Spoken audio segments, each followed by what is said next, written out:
우리 한 달 만에 한 번씩 만나는 채권의 날들의 수다죠? 예. 네. 이번에는 예. 좀 일찍 만났어요. 그죠? 예. 다음 주가 금통위가 금요일이죠? 예, 예. 그래서 이제 미리 보는 금통위로 이번에 만났는데 본격적으로 들어가기 전에 채권 시장 요즘 갑자기 막 올라가더라고요. 누구 좀 설명 좀 해주시겠어요? 우리 어디 현대증권의 네. 신월연구원 우리 그룹사니까 네, 기회를 네. 주는 차원에서. 뭐 국내 채권 시장도 그렇고 해외 채권 주요 선진국 시장도 그렇고 금리가 많이 급등하고 있는데요. 뭐 우리나라는 뭐 기준금리 인하 기대감이 급격하게 동결 쪽으로 기울어서 그렇게 지금 채권 시장이 만기물별 스프레드 정상화 과정에 있다. 이렇게 보고 있고요. 좀 아이러니한 점은 이런 단초를 제공한 것은 정부의 안심 전환 대출 때문에 뭐 연이어서 MBS 대량 미매각 사태로 좀 수급 고임이 이런 부분을 촉발한 게 아닌가 이렇게 보고 있습니다. 독일, 미국 이런 데가 이제 금리가 상승세로 돌아섰잖아요.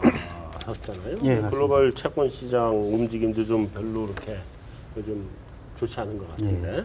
자, 국내 시장에 다른 영향은 없어요? 아무래도 그 해외 쪽에서 네. 금리가 상승을 하게 되면은 국내 채권 시장에는 또 금리 상승 요인으로 작용할 수밖에 없을 것 같습니다. 근데 그 금리의 상승 요인이 뭔가가 더 중요한 것 같은데요. 네. 최근에 보시면 알겠지만 미국과 유럽 쪽이 이제 경기가 회복된다. 유가가 이제 상승하면서 기대 인플레이션이 높아진다. 네. 그리고 무엇보다도 이제 그동안 그 독일과 프랑스는 금리가 이제 거의 마이너스 금리까지 가면서 과열 논란에 휩싸였는데 버블이다라는 그런 전략들 이제 얘기들이 나오면서 네. 이런 거에 대한 우려심들이 결국은 매물 출에 금리 급등하고 매물이 출회하면서 독일하고 그 프랑스 금리가 급등하게 됐고 이런 부분이 이제 미국이나 미국 동조화 현상이 나타나면서 국내 그 채권 금리 상승률로 작용한 걸로 이렇게 보여집니다. 네. 자, 우리 그러면 이제 이 정도면 시장 움직임 좀 설명이 어느 정도 된 것 같은데, 그죠? 우리 이제 메인 토크로 들어가 볼까요? 예. 예. 이것이 굉장히 썰렁한 분위기다. 아, 예. 경기 전망에 대한 지수들 그거는 이미 반등하기 시작했고요. 실물 경제 회복 기대감 가져도 좀 좋을 시기다 이렇게 보고 건설 투자 빼고 나면은 소비도 별로, 설비 투자도 별로, 수출도 별로 좋다고 할 수 있는 건지 대한 의구심이 속도가 굉장히 완만하다는 측면에서 본다라고 하면은 아직까지는 한은이 판단하는 것처럼 그렇게 긍정적으로 보기는 좀 어렵다. 자, 그러면 미리 보는 금통위의 제일 첫 번째 주제입니다. 금통위 들어가기 전에 국내 경제를 좀 보셔야 될 것 같아요. 우리 산업활동 동향. 하여튼 30일 날 발표된 3월 산업활동 동향을 보면 전 산업이 이제 0.6% 감소, 소매도 0.6% 감소, 설비 투자 마이너스 3.9%. 이게 전부 다 마이너스예요. 이게 왜 이래요? 우리 이정범 연구 한번 얘기해 주실까? 일단 경기 확장세 자체가 강하지 않아서 이렇다고 봐야 될 것 같고요. 네. 단지 조금 과장돼 있는 측면이 있다는 건 지금 데이터는 전월비 데이터다 보니까 전년 동월비 데이터는 2월 달보다 조금 올라가는 패턴이 광공업 생산이나 전산업 생산이 나왔을 겁니다. 아마 전월비는 마이너스 0.6인데 전년 동월비는 1.8 정도. 그리고 광공업 생산은 전년 동월비가 마이너스 5에서 마이너스 0.1 정도로 회복이 되고 있는데요. 경기가 워낙 나쁜 상황에서 또 계절 조정 같은 게 2월 달 설날이 있는 과정에서 그런 부분이 조금 작용을 하기 때문에 당연히 경기는 좀 안 좋은 상태인데 네. 전월비로 왔다 갔다 하는 부분은 이제 계절 조정적인 기술적인 부분도 좀 작용하고 있다. 이렇게 생각이 됩니다. 그러니까 지금 경기가 좋냐 안 좋냐 이제 그 논란이지 않습니까? 그렇죠. 근데 이 지표들은 이제 이미 뭐 1분기 GDP에서 어느 정도 다 나온 내용들이긴 한데요. 1분기 GDP 내용도 이제 뭐 다 아시겠지만 보시면 0.8이 나왔는데 이제 이게 언론에서는 뭐 계속 지금 뭐 4, 5분기 연속 0%대 성장이라고 그러니까 그런 거죠. 이제 보면 컵에 물이 반이나 찼느냐 반밖에 안 찼느냐인데 채권 시장에서는 0.8이 안 나올 거다라고 생각했는데 0.7이나 그 이하 생각했는데 0.8 나오니까 인하 안 하겠구나 그렇게 해서 금리가 올랐는데 이제 언론이나 일반 분들이 생각하시면은 0%대 성장이라고 계속 하니까 이게 좋은 건지 안 좋은 건지 헷갈려 하시는 것 같고, 그리고 그 내용도 보면은 이제 그 건설 투자가 거의 사실 반등하면서 다 끌어올린 거지 않습니까? 그렇죠. 근데 건설 투자 빼고 나면은 뭐 여기 나온 거와 마찬가지로 뭐 소비도 별로, 설비 투자도 별로, 수출도 별로. 그래서 과연 이게 진짜 이제 뭐 좋다고 할 수 있는 건지 대한 의구심이 좀 계속 되는 것 같습니다. 그 지난 4분기가 0.4죠. 예. 4분기 0.4. 그러니까 4분기 0.4인데 이번에 0.8 나온 거가 별로 뭐 그렇게 대단히 좋은 거냐 이런 얘기도 좀 있는 상태란 예. 말이죠. 그래서 0.8에 대한 평가는 진짜 시장마다 엇갈리는 것 같은데 유진 쪽에서는 지금 0.8에 대해서 어떻게 평가하세요? 일단 저희들이 보는 견해로는 0.8이 결국 아까 얘기했듯이 건설 투자를 통해서 이루어진 거거든요. 그래서 네. 만약 건설 투자는 결국 정부의 지출과 관련이 된 부분이고 정책과 관련된 부분이거든요. 네. 그래서 그런 부분이 없었다라고 하면 순수하게 GDP에서 가장 큰 비중을 차지하고 있는 수출이라든지 아니면은 소비, 민간 소비라든지 이런 부분을 가지고 만약 경기 회복 여부를 따져본다라고 하면은 네. 지금의 경기 그 0.8%라는 성장률 자체가 크게 뭐 정부의 뭐 얘기처럼 우호적인 긍정적인 경기 판단으로 내리기에는 조금 어려운 점이 있는 것 같습니다. 우리 현대증권 또 그룹사니까 네. 발언 기회를 안 드릴 수가 없지. 우선 뭐 0.8%는 뭐 네. 김성훈 팀장님께서 말씀하셨다시피 채권 시장 컨센보다는 잘 나온 거 맞고요. 하지만 또 YOY로 봤을 때 2.4%인 거는 또 생각보다 좀 좋지 않다. 경기가 그렇게 회복세가 강하지 않다는 걸 방증하고 있는데 결과적으로 봤을 때는 지금 저희 현대증권에서는 0.8% 선방했다 이렇게 보고 있고요. 2, 3분기 갈수록 정부의 재정 지출 이런 것들이 반영이 되면서 좀 더 완만하게 상승세를 보이지 않을까 저는 그렇게 보고 있습니다. 돌발 퀴즈입니다. 다 각자 그 예스 노만 해주시면 됩니다. 지금이 경기 저점이다 아니다. 1분기 저점이다. 1분기 네. 저점이다. 저도 저점으로 봅니다. 지금 저점이다. 예, 저도 저점으로 판단하고 있습니다. 거기. 너무 똑같은 답을 하면 재미가 없을 것 같아서. 그러니까 그게 문제. 예, 저는 조금 더 봐야 되지 않나 싶습니다. 조금 더 기다려 네, 지켜봐야 된다. 네. 네, 좋습니다. 저렇게 한대 딴 데로 가는 게 저게 정답이야. 오늘 컨셉도 복장도 다른 컨셉이기 그렇죠, 때문에. 그렇죠, 그렇죠. 네.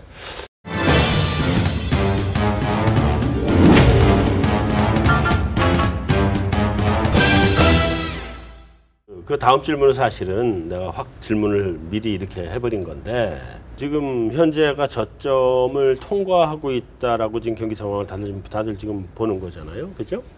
자, 그럼 물가는 어때요? 물가도 한번 짚어봐야 될 것 같은데 물가가 이쪽에서부터 거꾸로 들어가 보세요. 물가는 뭐 이번에도 여전히 0%대, 사실 뭐 0%대라는 건 대부분 다 생각들을 하셨던 것 같고요. 네. 근데 이제 지금 국제 유가가 사실은 조금 반등을 하고 있고, 그리고 이제 지난해 물가가 어쨌든 그 유가가 7월부터 급락하기 시작했으니까 네. 물가는 EQ가 저점이 될 수 있을 것 같습니다. 뭐 기저효과에 등에서 그 항상 우리 한국 축구가 거기 경우의 수를 따지듯이 예, 이제 항상 생각하는 기저효과를 생각하면은 예, 물가는 어쨌든 레벨은 낮지만은 그러니까 숫자 저점을 얘기하는 거죠. 예, 숫자 예. 저점. 예, 그래서 레벨은 낮지만은 네. 저점은 물가는 예, EQ가 저점을 통과하지 않을까 싶습니다. 성장률 자체가. 예. 예. 또 유진은요. 예, 저희들도 물가는 뭐 어차피 상승을 하는데 네. 상승은 올해 연말까지 봤을 때도 그 12월 달에도 한 1.5도 못 나올 거다라고 판단을 하고 있습니다. 그래서 저희들이 2010년부터 14년까지 월 평균 지수 상승폭을 적용해서 한번 소비자 물가를 구해 보니까 9월 달 정도 돼서야 간신히 1%를 넘는 정도의 수준이 나오더라고요. 그래서 물론 최근에 유가가 상승을 하고 있지만 어차피 9월 내외 정도까지는 기저효과로 따지면은 여전히 하락 압력으로 작용할 거기 때문에 물가로 인해서 어떤 뭐 나중에 통화 정책이나 이런 게 변화될 뭐 가능성은 굉장히 낮다라고 보시면 될 것 같습니다. 저도 물가는 저점으로 보는데요. 네. 기본적으로 지난 그 10년간 월별 평균 정도로 넘으면 5월이 그 4월보다 더 낮아질 수 있습니다. 근데 왜 저점으로 보냐면 그 국제 그 원자재가 시세의 현재 환율을 넣고 그냥 월별로 그 YOY 값을 구하면 지난 3월이 마이너스 36%였고요. 4월이 마이너스 29%, 5월이 현재 정도면 마이너스 25가 나옵니다. 그러다가 12월에 플러스 5%가 나오는데 이게 경제 뭐 총수요 압력이나 그런 게 아니라 김상훈 팀장께서 말씀하신 것처럼 작년 연말에 유가가 폭락해서 그냥 그 기저효과 때문에 올라온다. 올라오면서 한국은행이 전망했던 그 연 0.9% 성장을 하면 12월 물가 상승률이 뭐 과거 패턴대로 하면 거의 1.7% 이 정도 나올 수 있다고 보고 있는 거니까요. 네. 기술적으로 저점이다. 기술적으로 저점이다. 자, 거기는 내가 질문을 아주 구체적으로 하나 짚어서 네. 해보면 올해는 1%대는 올라갈 수 있어요? 월별만이라도. 월별로는 쉽지 않고 보고 있습니다. 그러니까 지금 물가 상승률이 지금이 저점이다라고 하는 게 사실 어떻게 보면 의미가 좀 없는 거 아니에요? 저점이면 돌아서면 일대가 나와야 될 것 같은데. 근데 사실 지금 2분기가 좀 터닝 포인트가 될 가능성이 높은데 2분기는 좀 바닥 다지기를 하면서 네. 3분기부터 완만하게 상승하지 않을까 이렇게 보고 있는 게 지금 오늘 전일자로 지금 WTI가 60불 정도 나왔고요. 네. 작년 그러니까 오늘 날짜로 네. 딱 100.6불이었습니다. $100쯤. 네, 그리고 작년 7월부터 그 100달러를 하회하기 시작했거든요. 예. 이런 부분들이 2분기는 좀 이렇게 바닥을 다지면서 어쩔 수 없이 기저효과 때문에 좋지 않게 나오겠지만은 그 이후부터는 이런 분들이 좀 상쇄되면서 공급층 요인에 대한 부담감을 좀 해소하지 않을까 이렇게 보고 있습니다. 다만 가파르지 않은 거는 수요치적 요인은 뭐 우리나라 경제 구조적 문제 때문에 민간 소비 살아나기 어려워서 좀 그렇게 가파른 상승세는 기대하기 어렵지 않나 이렇게 예상하고 있습니다. 돌발 퀴즈. 네. 이건 그것도 이쪽에서부터 해보래요. 자, 디플레이션이 아니야. 뭐 매월 1일이 매월, 디플레이션 예. 데이라며. 여러 번 저희 여기서도 얘기했던 내용인 것 같은데요. 네. 사전적 의미의 디플레냐 아니냐 따지면 당연히 뭐 아니지. 마이너스는 아니니까 아닌데 그리고 또 실제 체감 물가는 그렇다고 또 낮진 않으니까 뭐 일반 생활하시는 분들은 무슨 디플레냐라고 또 하시는데 디플레 뭐 그냥 약간 말장난 같을 수도 있지만 이제 디스인플레이션이 계속된다라고 보는 게 맞지 않나 싶습니다. 이게 맞다. 네. 네. 일단은 저는 디플레는 아니라고 판단을 하고 있고요. 그 이유는 이제 어차피 공급적 요인이 크기 때문에 그걸 제외한다라고 하면은 여전히 물가는 핵심으로 보더라도 2%대이기 때문에 그런 상황에서는 디플레를 보기는 좀 어렵다고 판단을 합니다. 저도 기술적으로 아니다. 기술적으로 아니다. 도시가스하고 석유가 물가 내린 게 1.4%포인트쯤 되는데 네. 뭐 그게 없었으면 1.8이면 사람들이 디플레를 안 했을 거니까 기술적으로 아니다. 총수요 부족해서 언젠가 디플레로 갈 수 있다는 얘기는 좀 차치하려고 합니다. 저도 죄송합니다만 의견이 다 같아서 디플레이션은 아니다. 디스인플레이션에 이미 진입을 하고 디플레이션 우려는 좀 불거질 수 있습니다만은 뭐 좀 전에 말씀드린 바와 같이 디플레 가기 직전에 반등할 것이다. 바닥 다지고 네 그렇게 보고 있습니다. 다 이거 못한 낙관론들을 이렇게 구사를 하시네. 그 낙관론의 근거가 지금 석유류라는 거 아니에요? 석유류 가격. 그러니까 그걸 뺀 근원 물가로는 디플레이션이 아니다. 지금 뭐 이런 거 아니에요? 그죠? 이것도 잘 알아듣긴 알아듣네. 잘 정리한 거 맞죠, 지금? 예, 맞습니다. 네. 근데 저희는 이거 이코노미스트가 아니라 시장 마켓을 보니까요. 네. 채권금리에서 이제 기대 인플레이션 같은 값이 최근에 많이 올랐거든요. 글로벌하게. 네. 근데 그런 상황에서 저희가 디플레이션을 주장하기는 쉽지 않습니다. 그런 구조적인 관점에서. 경기가 바닥을 통과를 하는 모습이다. 라고 여기 다 그렇게 말씀하시잖아요. 지금 저기만 얘기하고. 그죠? 다 바닥이다. 그리고 돌아선다. 근데 저기는 바닥을 옆으로 좀 더 길 것 같다. 뭐 이런 거. 예. 그죠? 그러니까 뭐 기본적으로 바닥이라고 하는 거는 다 동의를 하는 것 같아요. 지금. 정부가 지금 어쨌든 좀 낙관론이고 한국은행도 조금 좀 낙관적이었던 거죠, 지난번에? 네. 예, 맞습니다. 그죠? 예. 누구부터 얘기할까요? 여기 이제부터 우리 그러면 자유 방목으로 갈까? 아무나 그냥 얘기하기 좋습니다. 이제부터는 뭐 그 맹수만 살아남는 정글로 가겠습니다. 예, 제가 먼저 네. 말씀드리겠습니다. 아, 역시 맹수과야. 지금 아까 저점은 맞는데요. 네. 이제 문제는 상승의 속도가 어떻게 될 거니까 관건인 것 같습니다.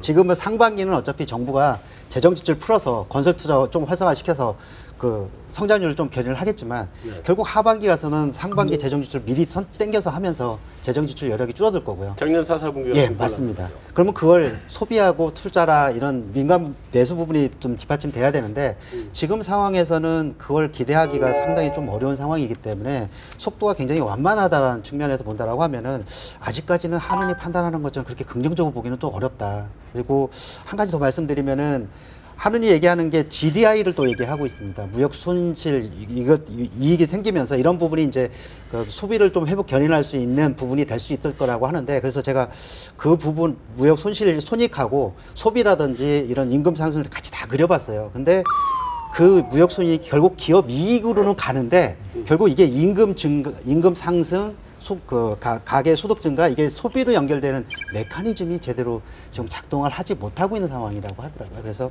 그런 측면에서 본다라고 하면은 그런 부분이 뭐 소비에 큰 영향을 미치기는 어렵고 수출도 여전히 대외 여건 자체가 좀 좋지 않고 그런 측면에서 보면 속도는 굉장히 완만해질 수밖에 없다라고 보고 있습니다. 또 다른 맹수? 예, 저는 경기가 기술적으로 뭐 조금 나아질 거라고 보는 게 딴 이유가 아니고요. 건설 투자가 1%포인트 성장 기여를 했는데 전체가 0.8%포인트라는 얘기는 사실 순수출이 마이너스 0.2, 재고 조정이 마이너스 0.5, 뭐 소비가 플러스 0.3, 설비 투자 제로지 않습니까? 그러니까 사실상 건설 투자 외에는 1분기에 나아진 게 없는데 역으로 얘기를 하면 뭐 아파트 많이 분양하고 뭐 15년 만에 최대라고 하니까 건설 투자는 2분기에도 좋을 것 같고요. 이 중에 뭐 하나라도 좋아지면 정부 하는 목표치가 달성이 된다고 보는 거죠. 그러니까 저희는 이제 그게 한국 경제의 성장 잠재력 모멘텀이 있어지냐 없어지냐 하는 부분은 그 석학들이나 이제 경제연구소에서 보는 뷰고 제 뷰는 한국은행이네. 저희 장돌뱅이 관점에서 하느니 약속한 숫자가 나온다 2분기에 네. 뭐 그 정도 생각을 가지고 있습니다. 김상훈 연구원. 이제 방금 이종범 연구원 말씀해 주신 것처럼 시장에서 이제 가장 관심은 한은이 0.8을 이제 맞췄으니까는요. 굉장히 이제 자신감 있게 말씀하셨는데 한은이 제시한 그 숫자 Q가 전기비로 1.0이 나오느냐 안 나오느냐가 이제 관건인 것 같고요. 근데 1.0이 나오려면 뭐가 바뀌어야 될까 봐도 사실 수출 같은 경우는 뭐 앞에서 말씀해 주셨지만 환율이 지금 이 수준에서 계속 가면은 원화가 지금 보면 주요 그러니까 뭐 브라질이나 러시아처럼 워낙 변동성 큰 통화 빼고 나면은 원화가 이머징 통화 중에서 제일 선두권에 지금 있지 않습니까? 강세 쪽으로. 이 상황에서 계속 가면은 수출이 과연 나아질 수 있을까 하는 약간 의문이 있고요. 그 다음에 제 개인적으로는 2분기를 가르는 가장 변수 중에 하나가 주식이랑 부동산이 계속 좋으면은 소비가 좀 될 것 같은데 부의 효과 뭐든 아니든요. 근데 지금 주식이 다시 약간 저러고 있어서 개인적으로는 주식이랑 부동산이 좀 올라줘야지 한은의 2분기 1.0 달성에 좀 도움이 되지 않을까 싶습니다. 달성한다고 봐요? 가능하지 않을까 보고 있고요. 뭐 말씀하셨다시피 뭐 수출은 뭐 글로벌 환율 전쟁이니 뭐 그리고 뭐 석유류 가격 하락 때문에 좀 기대하기 어려운데 건설 투자 계속 잘 나올 것 같고요. 특히나 좀 정부의 정책이랄까요? 정부 정책 의도가 좀 어느 정도 효과를 발휘하는 국면이 아닌가 판단하고 있습니다. 결과적으로 좀 일반인들의 기대 심리도 좀 좋아진 것 같고요. 뭐 요즘 주가 조정은 좀 어쩔 수 없는 상황이라고 하더라도 과거 대비해서는 좀 개선된 거는 사실이라서 민간 소비의 그런 부분도 좀 기대하지 않을까 싶고요. 뭐 소비자 심리 지수나 향후 경기 전망들이 작년 뭐 세월호 때보다 개선되고 약간 박스권을 탈출하려는 모양들이 이런 실물 경제 회복 기대감도 어느 정도 지지할 수 있다 이렇게 판단하고 있습니다. 뭐 결국 얘기하신 내용들을 다시 정리하는 꼴밖에 안 될 것 같은데 이게 이제 석학이 보는 관점에서는요 장돌뱅이가 아닌 네. 경기 선행 지수가 돌아선 게 한 작년 말쯤부터 돌아온 것 같아. 그러니까 지금 가장 최근 월이 내가 기억에 103.8, 100을 넘었단 말이에요 기준은. 근데 그 경기 선행 지수가 지금 돌아섰으니까 6달 후에 경기가 좋아진다고 보면 이제 3, 4분기부터는 좋아지지 않을까. 빠르면 뭐 2, 4분기도 좀 나아지긴 나아질 것 같다는 생각도 들긴 하는데 선행 지수가 좋아진 그 속에 그 지표들을 몇 개 발라봤더니 이게 이제 부동산하고 주식시장이에요. 주식시장이 제일 커. 그러니까 이제 그게 경기에 정말 선행성이 있다고 하면 나는 주식시장에 별로 경기에 선행성이 없을 것 같은데 만약에 있다고 하면 그러면 경기가 좀 돌았을 것 같고 반면에 제조업 BSI는 계속 지금 죽쓰고 있어요. 80도 밑돌고 있거든. 제조업 BSI가. 그래서 그런 관점에서 보면 이번에 경기가 돌아서서 돌아서서 이제 좀 회복되는 모습을 보인다면 제조업 쪽에서 오는 게 아니라 서비스업 쪽에서 올 것 같고 특히나 이제 그 중에 얘기한 것처럼 소비나 이런 쪽에서 오지 않을까. 아무래도 좀 그럴 것 같아요. 그래서 뭐 지난 어린이날 그 샌드위치 데이 때 갑자기 애들 학교를 다 방학을 소비시를 진작시키느라고 다 놀라 그래가지고 직장 다니는 워킹맘들이 애를 맡길 데가 없어서 고생을 했다며. 거기는 어떻게 됐어요? 저는 그 워킹 데디잖아. 저는 그 하루 휴가를 내고 그 환상의 나라라고 불리는 그 놀이동산에 갔다가 밤 10시에까지 거기 추위에 떨면서 사람이 정말 많았습니다. 지켜주고. 네.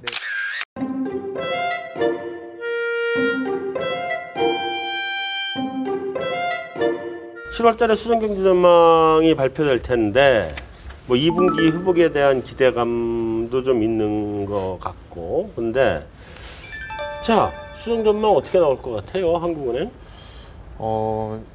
4월달 수정 경제 전망이 좀 대폭 하향 조정됐기 때문에 네. 이런 경기 전망을 유지했을 때 큰 조정 가능성은 좀 상대적으로 과거보다 좀 작다 이렇게 네. 판단하고 있고요. 하지만 인플레이션에 대한 부분이 지금 2015년이 0.9, 2016년이 1.9로 전망한 게 맞다면은 금년 조정보다는 항상 그 계속해서 지금 분기마다 조정할 때마다 하향 조정을 하고 있어서 0.9를 내릴 것 같지는 않고 16년을 좀 내리지 않을까. 네, 소폭 하향 조정이 있지 않을까 이렇게 예상합니다. 한국은 3.1, 정부는 3.3 얘기했죠? 예. 근데 거기에 대해서 직접 공격을 해주시면 더 좋고. 저격수로 나서는. 저는 석학이 아니기 때문에 산생 데이터까지는 뜯어보지만 이제 맨날 저기여서 하는 박정윤 연구원 장돌뱅이에도 저격수를 했거든. 근데 지금 전망치를 2분기를 고점을 잡아두고 3, 4분기를 떨어지는 쪽으로 잡아뒀기 때문에 네. 만약 2분기 지표를 봐야겠지만 2분기가 1%를 달성한다고 생각하면 3, 4분기가 이미 더 나빠진다고 전망했는데 특별히 하향할 요인은 크지 않다 이렇게 보고 있습니다. 그러면 3.1 그대로 간다. 1.0을 달성 못하면 또 내려가야 되고. 더 내려야겠죠. 여기 이 하우스는 올해 성장률을 얼마 정도로? 저희 하우스에서는 3.0 정도로 보고 있습니다. 그 하느니 그러니까 네. 저희들이 못 보고 있는 수치는 이제 단기적인 관점에서 보고 있기 다 보고 때문에 있죠. 예. 그래서 1%는 이제 맞출 거라고 이제 수정을 뭐 1%까지 나올 때까지는 사실 수정 경제 전망을 다시 뭐 하기는 좀 어려울 것 같고요. 다만 이제 지표들이 이제 4월달, 5월달 좀 보긴 해야 되는데 이 지표들이 만약 뭐 저희들 입장에서는 하는 만큼은 좀 안 나올 걸로 보여져서 이제 좀 낮게 보고 있는데 일단은 하는 입장에서 보면은 수정 경제 전망은 뭐 7월 달에 다시 하기는 좀 어렵지 않을까라는 생각이 듭니다. 거기는 이때 보지 않았었어요 지난번에? 지난번에는 2.9반까지 그렇죠? 물론 이제 하우스로 옮기기 전이었는데요. 옮기고 나서는 저희도 3% 초반 대긴 한데 네. 개인적으로는 이번에 만약에 수정을 하게 된다는 거는 네. 그 3자 밑으로 약간 본다는 걸 그렇게 되면 시장에서는 그거는 이제 주가 인하를 거의 그 뜻하는 거나 마찬가지가 돼버리기 때문에 하는 입장에서는 그 전망치를 낮추기는 쉽지 않을 것 같고요. 예. 그렇게 되면은 2분기가 1.0이 안 되고 하반기에서는 다시 이제 상저하고가 아니고 YOY로도 뭐 YOY로는 워낙 이제 기저가 있지만은 연간으로 다시 이제 하반기에 꺼진다는 그런 전망으로 바뀌어버리기 때문에 수치를 바꾸기는 쉽지 않을 것 같습니다. 최경환 총리 직무대행께서 미국 CNBC하고 인터뷰를 했죠. 그래서 상반기 경기를 좀 주시하고 있고 필요하다면 하반기에 추경을 할 수 있다. 스티뮬러스 패키지를 내놓을 수 있다. 지금 이렇게 얘기한 것 같은데 가능성은 얼마나 될까요? 저 먼저 말씀드리면은 네. 아 역시 맹수가 튀어나왔어. 가능성은 작다 이렇게 보고 있습니다. 가능성이 작다. 네, 뭐 이유는 CNBC에서 말씀하신 부분은 굉장히 이제 정부의 경제에 대한 그런 관심도 의지를 필요하겠다 이렇게 좀 원론적인 발언으로 해석 가능하고요. 네. 좀 정치적인 부분을 고려 안 할 수가 없는데 이제 경제부총리께서 금년이 마지막이다 이런 얘기가 많이 나오고 있거든요. 그렇기 때문에 이런 부분들을 좀 감안을 하고요. 그리고 경기 회복세를 뭐 계속해서 지속 가능하다고 판단하는 그런 플러스 작년에 세수 결손에 11조 원 나왔지 않습니까? 그 현 정부의 정책 공약이 균형 재정인데 마이너스 11조 원 감소하고 이번에 또 추경을 한다. 이 부분은 굉장히 좀 현 정부에 대해서는 아킬레스건으로 향후에 작용할 수 있는 부분이기 때문에 좀 실현 가능성은 낮다 이렇게 보고 있습니다. 우리 지금 경상 GDP가 한 1,500조 되나요? 경상으로? 예, 그 정도 그죠? 된 걸로. 그럼 성장률이 1% 떨어지면 15조. 거기에 우리가 세율을 한 30% 정도만 적용하면 4조 정도 결손이 나오지 않을까 싶은데 그것만 해도 추경은 지금 해야 되는 상황이 될 것 같단 말이에요, 올해. 뭐 맞습니다. 적자 내고 저는 뭐 그렇고. 추경은 가능성이 있다라고 보고 있고요. 그 주된 이유는 제가 조사를 해보는 1, 2월 재정 수지를 보니까 2월까지 법인세 진도율이 뭐 보니까 3.8% 정도밖에 안 되더라고요. 이게 2013년도나 14년보다도 오히려 기진 진도율입니다. 그리고 올해 46조 법인세를 걷어야 되는데 이런 진도대로 나간다라고 하면은 다른 데서 특별히 뭔가 걷어들이지 않는다라고 하면은 지난해 11조가 세손이 결손이 났는데 세입이 이번에 또 결손이 날 가능성이 높고 만약 그걸 그대로 방치하게 되면은 지난해 하반기 4분기처럼 또 성장률이 또 둔화시킬 수 있는 그래서 저는 정부가 목표로 하고 있는 성장률을 유지를 하려고 한다라고 하면은 결국은 추경을 어느 정도는 고려해야 되지 않을까라는 추경을 생각을 넣어야 된다. 예. 나는 추경을 해야 된다고 보는 입장이에요. 기본적으로. 나는 경기 상태가 좀 좋지 않아. 그리고 아, 일간지에서 기고하신 거 예. 그렇습니다. 추경 필요하다. 네. 봤어요, 지금 벌써? 아 예. 아니 근데 지금 가계부채가 너무 빨리 지금 올라오고 있어서 지금 가계부채 가지고 소비를 하면 경기가 좀 살아날 텐데 또 가계부채가 소비로 가는 게 아니라 전세값으로 가고 있거든. 그러니까 소비도 못하는 가계부채가 지금 늘고 있는데 결국은 그게 소비를 발목을 잡게 될 거라고요. 결국은. 그래서 추경까지 해야 지금 경기를 좀 살려내지 않을까 하는 걱정이 좀 들어요. 아, 약간 정치적으로 아부를 하자면 네. 로렌스 서머스도 네. 재정을 확대해야 될 시점이라고 얘기하는데 네. 석학들의 생각이 좀 비슷하신 것 같습니다.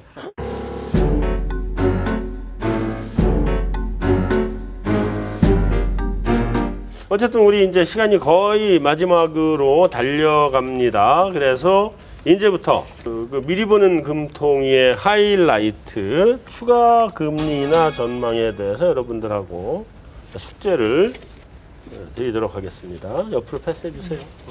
5월 금통위 한번 먼저 물어보고 예. 네, 그 5월 금통위 쓰는 거 아니야 지금? 예. 그 미리 꼽혀 그렇게 놓으면 안 돼. 5월 금통위는 말로. 예. 말로. 자, 5월 그 추가 금리나 있다 없다. 누구부터 갈까요? 5월은 기준금리 동결. 동결. 네. 없다. 네. 여기는 저도 동결입니다. 동결. 예, 저도 동결입니다. 예, 동결입니다. 한장일치네. 네. 소수 의견이 없네. 예. 좋아요. 그러면은 올해 내로 추가 금리 인하가 있다와 없다. 그리고 만약에 있다면 언제를 써주세요. 있다 언제. 자, 가보세요.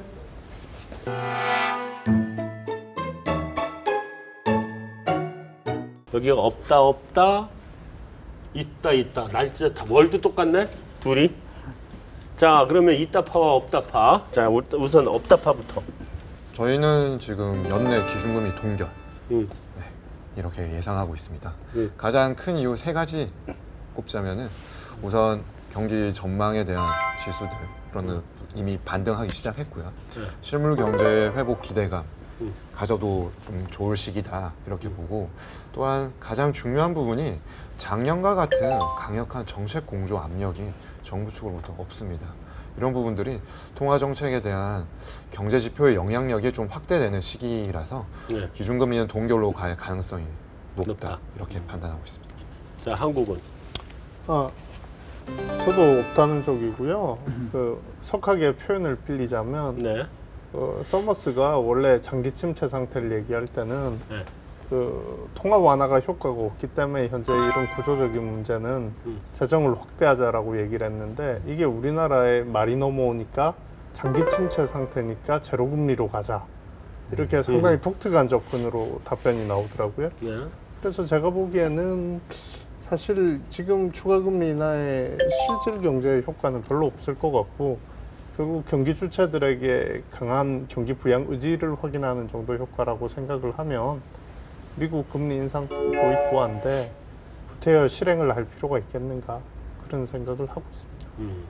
자, 그 근본적인 이유는 소비에 있다라고 생각이 듭니다. 지금 소비가 뭐 내수가 회복이 된다라고 하지만 소비 얘기는 잘 안 하고 있거든요. 그래서 네. 소비가 회복이 쉽지 않을 것 같습니다. 올해 삼성전자 임금 동결했거든요. 임금 상승률 낮고, 그러면은 기업 이익이 또 임금 가계 소득으로 연결되는 그 고리가 지금 끊겨져 있는 상황이고요. 그리고 주가 자산 효과 얘기하는데, 사실 과거 금리 상승폭하고 민간 소비 그려보면은 2분기 정도 이상 지속이 돼야 소비에 영향을 주는 걸로 나타나고 있습니다. 그래서 이런 상황 하에서는 뭔가 경기를 활성화시키겠다는 의지가 좀 더 필요할 것 같고요. 그런 측면에서 보면은 일단 4, 5월 경기 지표 확인한 후에 6월, 10월 중 정도에 인하하지 않을까라고 판단을 하고 있습니다.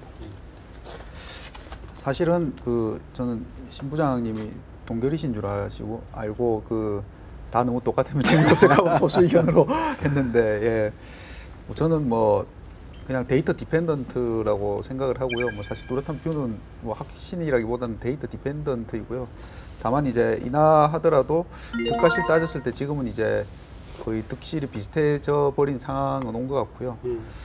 그리고 인하한다고 해서 시장 금리가 더 내려갈 수 있지는 않는 그런 상황은 된 것 같습니다. 자, 그러면 전부 다 그걸 다 뒤로 다 집어 던져 주시고, 지금 휙 하고 던져야 돼요. 그래. 그렇지. 내가 하나를 다시 하나씩 더 주려고. 하나씩 더. 간단하게 이제 보기만 하려고 그래요. 미국 기준금리 인상 개시 시기. 왜냐면 좀 아까 미국 기준금리 인상 얘기가 나오기 시작을 했기 때문에 언제로 보는지.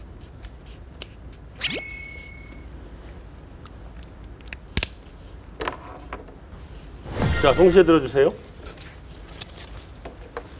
야, 이게 9월이 3분, 7월이 1분. 나는 12월 가까이 쪽으로 보는데.